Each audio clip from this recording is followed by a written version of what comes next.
Hello everyone, I'm JG and welcome back to Music Forever, where today I'm going to be reviewing the newest EP from the All-American Rejects, Send Her to Heaven.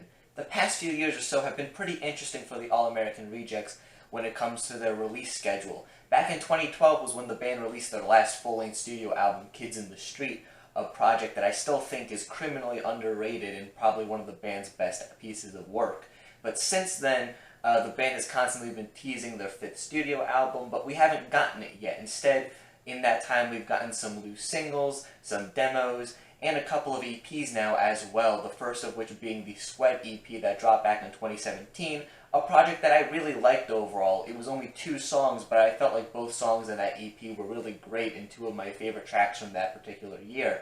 And it got me really excited to hear what was going to come next from these guys, hopefully a 5th studio album. But couple years later, and we don't have that studio album quite yet, but instead we have another EP, the Send Her to Heaven EP. All the songs that appear on this EP have been worked on by the band over the past few years or so and were originally intended to appear on the band's 5th studio album, much like the Sweat EP's contents were.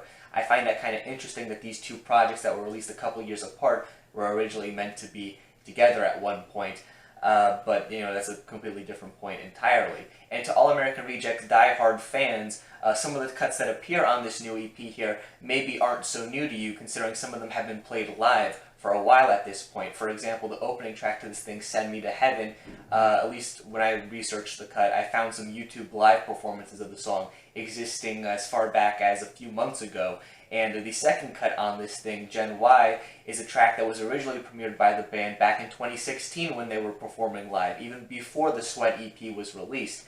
And I find it pretty interesting that only now in 2019 it's getting a proper studio release. So overall, the construction of this EP is kinda odd, mostly being comprised of some loose ends that the band originally intended to appear on a full-length release at one point in the past.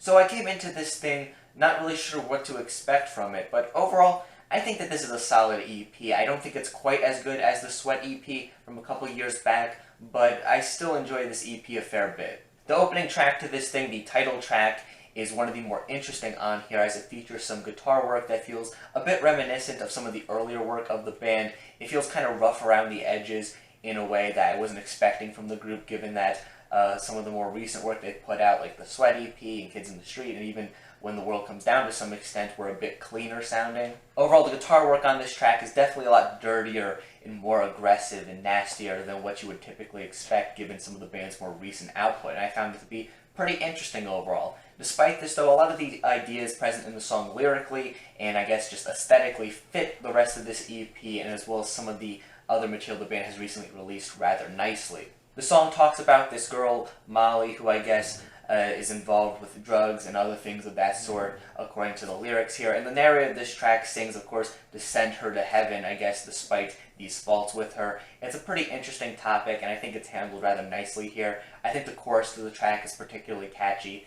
And overall, this is definitely, like I said, one of the more unique cuts that the band has dropped in recent years, given its mixture of some of the more mature lyrical topics in here, mixed with some of the more youthful, aggressive guitar parts. The second track on this thing, Gen Y, was one that I was pretty interested to see the studio version of, considering back when the live version of this track started popping up on YouTube back in 2016. I didn't really care for it all too much, but I didn't really put much thought into it, considering I mostly thought it was just a live track that was probably never going to make it onto a studio release or something like that. But here it is, of course, studio release. And I gotta say that when I started listening to this track here on the EP, I still didn't really care for it all too much, but with repeated listens, it did grow on me a fair bit. I do have some problems with it, but it's a better song than I think I initially gave it credit for back when I started listening to this EP, and even back in 2016 when I was hearing live versions of it. Sonically, this track fits right in at home with a lot of the sounds that were present on the Sweat EP, featuring the basic rock band structure with some additional synth work added in it as well.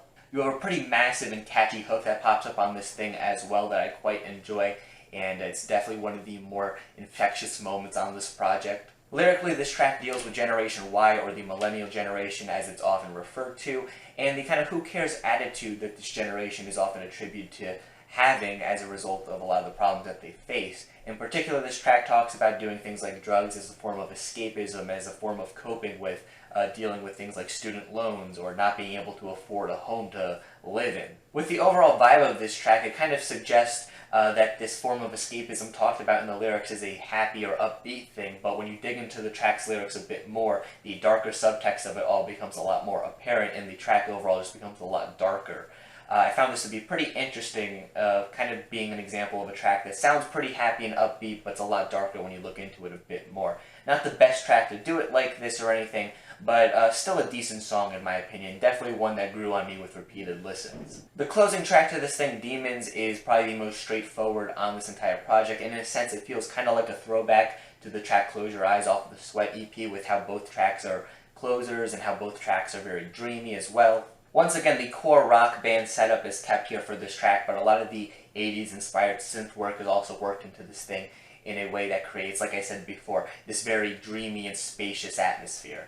Lyrically, this track is also one of the most simple on the entire project, mostly talking about this narrator character having to face their own inner demons and what kind of results from this. Though I do like how it works in the context of this EP, with it immediately following a track like Gen Y, which is kind of talking about escapism and having to cope with your problems, whereas on this track, the narrator is now being forced to directly face their problems without any kind of form of coping or escapism to get in their way.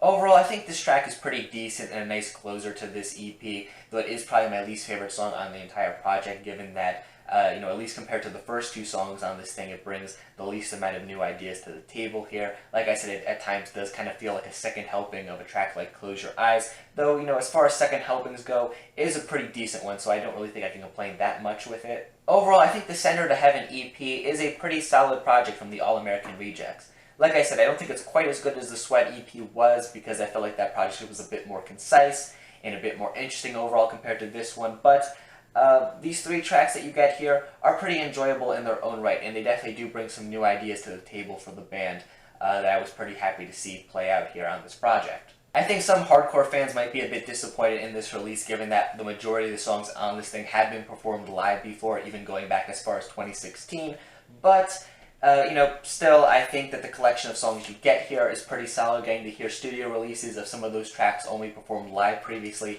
is pretty great, and given the nature of this project and what it was, essentially a bunch of tracks that were scrapped from a previous project, it makes a bit of sense why some of these songs have been performed live over the past few years. Overall, I would recommend this EP to All-American Reject fans, especially those out there that like the Sweat EP, given that, as I've said multiple times at this point, the songs on that project and this project were originally intended to be released together on a fifth studio album that never came to fruition. But overall, my biggest disappointment with this thing is probably that it's not a full-length album, because like I said before, we've been waiting since 2012 for a new All-American Rejects album, and I really want one at this point. So yeah, I like this EP, I would recommend it, and I'm really looking forward to a new album from these guys, given what they've shown off on their past couple of EPs. But overall, that is just my own personal opinion. If you happen to disagree, that's perfectly fine. In fact, feel free to leave your own thoughts on this EP in the comment section down below. And while you're down there, make sure you leave a like on the video and subscribe to the channel for more music-related content. Things like album reviews, track reviews, things of that sort. If you enjoy that kind of content, make sure you subscribe. Thank you for watching once again, and stay golden.